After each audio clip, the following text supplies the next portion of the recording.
Hi hello viewers, நம்ம இன்னைக்கு இந்த வீடியோவில் எந்த விஷயத்தை பற்றி பேச போகிறோம், யாரை பற்றி பேச போகிறோம் அப்படின்னு சொல்லி கேட்டோம் அப்படின்னா, பொதுவாக வந்துட்டு ஒரு மாநிலத்தில் ஒரு மாநில கட்சி இருக்குது அப்படின்னு சொல்லி வச்சுக்கோங்க. ஸோ அது வந்துட்டு எலெக்ஷனில் போட்டியிடுது. அப்படி போட்டியிடக்கூடிய கட்சி வந்துட்டு பார்த்தோம் அப்படின்னா அதிகப்படியான பெரும்பான்மை அப்படின்றத பிடிக்குது அப்படின்ற பட்சத்தில் அந்த கட்சியை சேர்ந்த ஒருத்தர் தான் வந்துட்டு முதலமைச்சர் வேட்பாளராக வர முடியும் இல்லையா?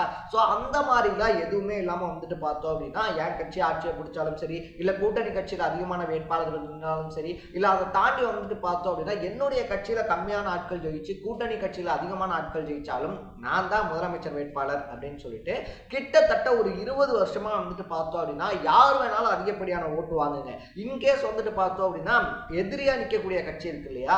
இப்ப எக்ஸாம்பிளுக்கு சொல்லணும் அப்படின்னா டிஎம்கே ஏடிஎம்கே இருக்காங்க அப்படின்னு சொல்லி வச்சுக்குவோம். ஸோ அப்படி வந்துட்டு பார்த்தோம் அப்படின்னா டிஎம்கே ஏடிஎம்கே இருக்கும்போது வந்துட்டு ஏடிஎம்கே வந்துச்சு அப்படின்னா வந்துட்டு நாட்டில் அமைதி இல்லாமல் போயிடும், சட்ட நிர்வாகம் சரியில்லாமல் போயிடும் அப்படின்ற மாதிரியான பிரச்சாரத்தெல்லாம் பண்ணிட்டு, பட் ஒரு சுச்சுவேஷன்ல வந்துட்டு பார்த்தோம் அப்படின்னா அப்படி பிரச்சாரம் பண்ண டிஎம்கேவே ஏடிஎம்கேவோட போய் சேர்ந்தா எப்படி இருக்கும்? என்னப்பா சொல்ற, இதெல்லாம் வந்துட்டு கனவுல கூட நடக்காத விஷயம் இல்லை அப்படின்னு சொல்லி சொன்னோம்னா தமிழ்நாட்டில் அது நடக்காது தான். ஆனால் பீகார்ல அதை தான் ஒருத்தர் பொழப்பாவே வச்சுக்கிட்டு இருக்காரு அப்படின்னே சொல்லலாம். ஸோ தன்னுடைய முதலமைச்சர் பதவிக்கு வந்துட்டு ஆபத்து அப்படின்றத அவர் உணர்ந்துட்டாரு அப்படின்னா எதிர்கட்சியாவது எதிர்கட்சியாவது கூட்டணி கட்சியாவது அதெல்லாம் எனக்கு தேவை கிடையாது. என்ன யாரு சிஎம்மா அக்செப்ட் பண்ணிக்கிறாங்களோ, நான் சிஎம்மா இருக்கிறதுக்கு யார் ஒத்துக்கிறாங்களோ அவங்க தான் என் கூட்டணி கட்சி அப்படின்னு சொல்லிட்டு கிட்டத்தட்ட வந்துட்டு ஒரு 20 வருஷத்துல ஒரு மனுஷன் அதிகபட்சமா எத்தனை டைம் முதலமைச்சர் ஆக முடியும்? ஒரு 4 டைம், இல்ல மேக்சிமம் போன ஒரு 5-6 டைம் ஆகலாம். பட் 9 டைம் முதலமைச்சரான ஒரே ஒருத்தர் நிதிஷ்குமார் தான் அப்படின்னே சொல்லலாம். ஸோ பீகார் பக்கத்துல நார்த் சைட்ஸ்ல வந்துட்டு பார்த்தோம் அப்படின்னா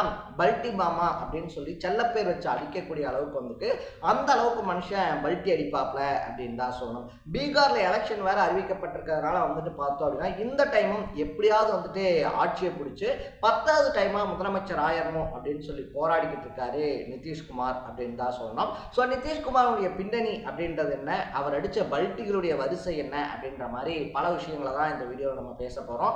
அதுக்கு முன்னாடி நம்ம சேனலுக்கு நீங்க புதுசா வந்திருந்தீங்க அப்படின்னா இதே மாதிரி அப்பப்போ அப்டேட்டா போயிட்டு இருக்க விஷயங்கள், அது கரண்ட் அஃபேர்ஸா இருந்தாலும் சரி, பாலிடிக்ஸா இருந்தாலும் சரி, ஸ்போர்ட்ஸா இருந்தாலும் சரி, அப்பப்போ அப்டேட்டா போயிட்டு இருக்க விஷயங்கள் இருக்கு இல்லையா? அதை நீங்க தொடர்ந்து தெரிஞ்சுக்கணும் அப்படின்னு ஆசைப்பட்டீங்கன்னா மறக்காம சேனலை ஃபாலோ பண்ணி சப்ஸ்கிரைப் பண்ணிக்கங்க. ஸோ ஃபர்ஸ்ட் ஆஃப் ஆல் வந்துட்டு பார்த்தோம் அப்படின்னா பீகாரை பொறுத்த வரைக்கும் 2 பெரும் தலைகள் அப்படின்னு தான் சொன்னோம். ஒன்று லல்லு பிரசாத் யாதவ், இன்னொன்று நிதிஷ்குமார்.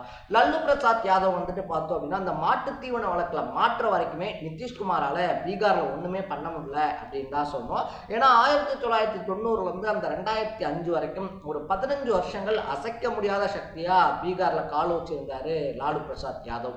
ஸோ அந்த மாட்டு தீவன வழக்கில் மாட்டினதுக்கு அப்புறமா பார்த்தோம் அப்படின்னா இதாண்டா சான்ஸ் அப்படின்னு சொல்லிட்டு அது வரைக்கும் மத்திய அமைச்சரா இருந்த நிதிஷ்குமார் வந்துட்டு பார்த்தோம் அப்படின்னா பாஜகவினுடைய உதவியோட தெருவா பிரச்சாரம் பண்றாரு.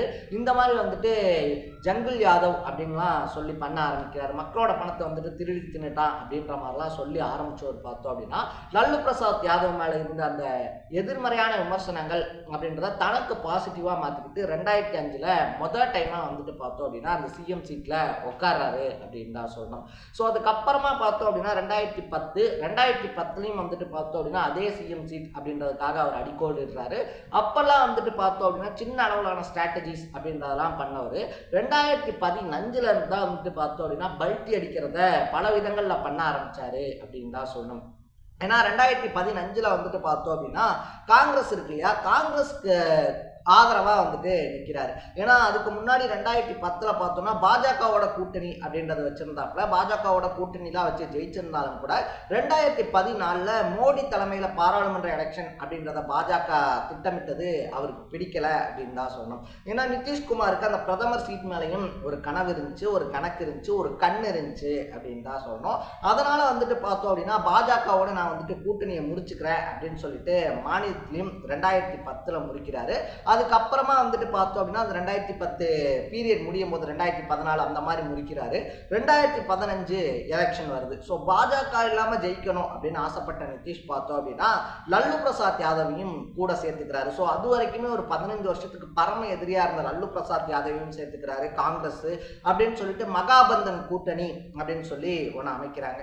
பட் ஜெயிச்சதுக்கு அப்புறமா என்ன ஆகுது அப்படின்னு சொல்லி பார்த்தோம் அப்படின்னா ஆர்ஜேடி, அதாவது லல்லு பிரசாத் யாதவனுடைய கட்சி இருக்கு இல்லையா, அது அதுக்கு அதிகப்படியான எம்எல்ஏக்கள் அப்படின்றது இருக்கிறதுனால எங்க ஒருவேளை இவங்க நம்ம ஆட்சியை கலைச்சுவாங்களோ அப்படின்னு சொல்லி பயந்து எந்த பாஜகவுக்கு எதிராக இவங்க எல்லாத்தையும் ஒன்று சேர்த்து சிஎம் சீட்ல உட்கார்ந்தாரோ அதே பாஜக கூட போய் மறுபடியும் சிஎம் சீட்ல உட்கார்ந்துக்கிட்டாரு அப்படின்னு தான் சொன்னோம். ஸோ இதுதான் வந்துட்டு பார்த்தோம் அப்படின்னா இவர் அடிச்ச பல்ட்டிலேயே மிகப்பெரிய பல்ட்டியா இன்னை வரைக்கும் பார்க்கப்படுது. ஸோ அப்படி அங்க போனவர் அங்கேயே ஒழுங்கா இருந்தாரா அப்படின்னு சொல்லி கேட்டோம்னா அதுவும் கிடையாது. ஸோ 2020 எலெக்ஷன் இருக்கு இல்லையா, 2020 எலெக்ஷன் வரும்போது மறுபடியும் வந்துட்டு பார்த்தோம் அப்படின்னா பாஜக அதிக இடங்கள்ல வின் பண்றாங்க. அப்ப இங்க இருந்து எப்படி அங்க ஸ்ட்ரைட்டா ஜம்ப் பண்ணாரோ அதே மாதிரி வந்துட்டு பார்த்தோம் அப்படின்னா பாஜகல இருந்து காங்கிரஸ்க்கு ஜம்ப் பண்றாரு. நம்ம எல்லாம் கூட்டணி சேர்ந்து வந்துட்டு ஆட்சி அமைக்கலாம் அப்படின்னு சொல்லிட்டு அப்படி ஆட்சி அமைச்சதுக்கு அப்புறமா தான் வந்துட்டு பார்த்தோம் அப்படின்னா நாடாளுமன்ற தேர்தல் அப்படின்றதெல்லாம் வருது, இந்தியா கூட்டணி அப்படின்னு சொல்லிட்டுலாம் பேச ஆரம்பிக்கிறாங்க. ஸோ அப்படி வந்துட்டு பார்த்தோம் அப்படின்னா இந்த எலெக்ஷன் இருக்கு இல்லையா, அந்த எலெக்ஷன் நடக்கும்போது அந்த இந்தியா கூட்டணியில மிக முக்கியமான தலைவரா நிதிஷ்குமார் பார்க்கப்பட்டாரு அப்படின்னு தான் சொல்லணும். ஸோ அப்படி பார்க்கப்பட்ட நிதிஷ்குமார் வந்துட்டு பார்த்தோம் அப்படின்னா திடுதிப்புன்னு கூட்டங்களை புறக்கணிக்கிறது, அதை தாண்டி வந்துட்டு பார்த்தோம் அப்படின்னா மூத்த தலைவர்கள் சந்திக்க கூப்பிட்டா வர மறுக்கிறது அப்படின்ற மாதிரி சொல்லிட்டு எங்க இருந்து காங்கிரஸ்க்கு தாவினாரோ அங்கேயே மறுபடியும் போய் தஞ்சம் புகுந்து பாஜக துணையோட 9வது டைம் ஆட்சியை பிடிச்சு முதலமைச்சரா இருந்தாரு அப்படின்னு தான் சொல்லணும். ஸோ லாஸ்ட் எலெக்ஷன்லேயே இதுதான் எனக்கு லாஸ்ட் எலெக்ஷன் அப்படின்னு சொல்லிட்டு ஓட்டு கேட்டு வின் பண்ண நிதிஷ்குமார் 10வது முறையா எப்படியாவது ஆட்சியை பிடிச்சே ஆகணும் அப்படின்னு சொல்லி மறுபடியும் பாஜகவினுடைய கால்கள்ல தஞ்சம் புகுந்திருக்காரு அப்படின்னு தான் சொல்லணும். நம்ம முன்னாடியே சொன்ன மாதிரி அரசியல்ல நிரந்தர நண்பனும் இல்லை நிரந்தர எதிரியும் இல்லை அப்படின்னு சொல்றது நம்ம வழக்கம் தான். ஆனா நிதிஷ்குமாரை பொறுத்த வரைக்கும் யார் அவருடைய முதலமைச்சர் பதவிக்கு உறுதி தராங்களோ, நீங்க தான் 5 வருஷமும் முதலமைச்சர்னு சொல்றாங்களோ அவங்க தான் அவருடைய நண்பர். அதை தாண்டி வந்துட்டு கூட்டணிலாம் வச்சு வின் பண்ணாலும் கூட அவருடைய முதலமைச்சர் நாற்காலி லேசா அசைகிற மாதிரி ஃபீல் பண்ணார்னா கூட எவ்வளவு பெரிய கூட்டணியா இருந்தாலும் அதை தூக்கி எறிஞ்சிட்டு தாவிடுவாரு அப்படின்னு தான் சொல்லணும். ஸோ நீங்க நிதிஷ்குமாரை பத்தி என்ன நினைக்கிறீங்க அப்படின்றத கமெண்ட்ல போட்டு இதே மாதிரி அப்பப்போ அப்டேட்டாக போயிட்டு இருக்க விஷயங்கள், அது கரண்ட் அஃபேர்ஸாக இருந்தாலும் சரி, பாலிடிக்ஸாக இருந்தாலும் சரி, ஸ்போர்ட்ஸாக இருந்தாலும் சரி, அப்பப்போ அப்டேட்டாக போயிட்டு இருக்க விஷயங்களை நீங்கள் தொடர்ந்து தெரிஞ்சுக்கணும் அப்படின்னு ஆசைப்பட்டீங்கன்னா மறக்காம சேனலை ஃபாலோ பண்ணி சப்ஸ்கிரைப் பண்ணிக்கோங்க. நாளைக்கு இதே மாதிரி இன்னொரு இன்ட்ரெஸ்டிங்கான வீடியோவோட சந்திக்கலாம். தர பை பை.